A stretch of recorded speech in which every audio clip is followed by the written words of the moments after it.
sais pas si c'est une fierté, je dirais que c'est la reconnaissance d'une volonté, d'un travail qui a été mis en place depuis 3 ans et qui peut-être avait déjà été mis en place par mes prédécesseurs parce que je pense que l'état d'esprit dans nos vallées et l'état d'esprit des personnes impliquées, des élus,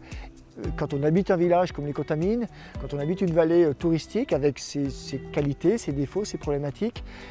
c'est un devoir en tant qu'élu d'avoir ce raisonnement-là. Sinon on ferait des grandes tours, on ferait des autoroutes, et ce ne serait pas du tout dans l'esprit de nos vallées et du Flocon Vert.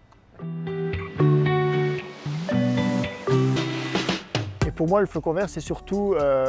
un outil qui va nous permettre de continuer à travailler dans la bonne direction que nous avions pris durant notre campagne quant à l'évolution de nos stations, que ce soit l'hiver, l'été, le tourisme ou la vie locale. Alors les grands axes principalement c'est le travail sur tout ce qui est lit froid, lit chaud. Donc on a lancé cette opération avec la direction départementale de l'équipement. C'est tout ce qui est préservation de l'eau, les captages, tout ce qui est la partie, comment dirais-je,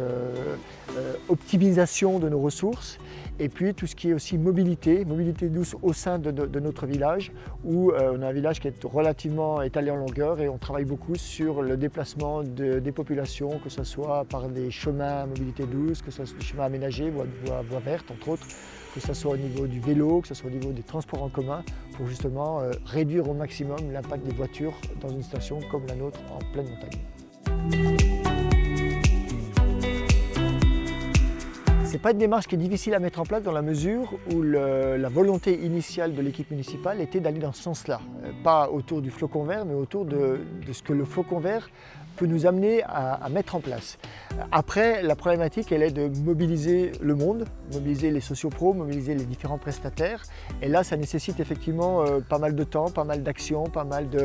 je dirais, de relance par rapport à des personnes qui se sont fortement impliquées dans cette opération pour arriver à l'objectif qui est d'obtenir ce Flocon Vert.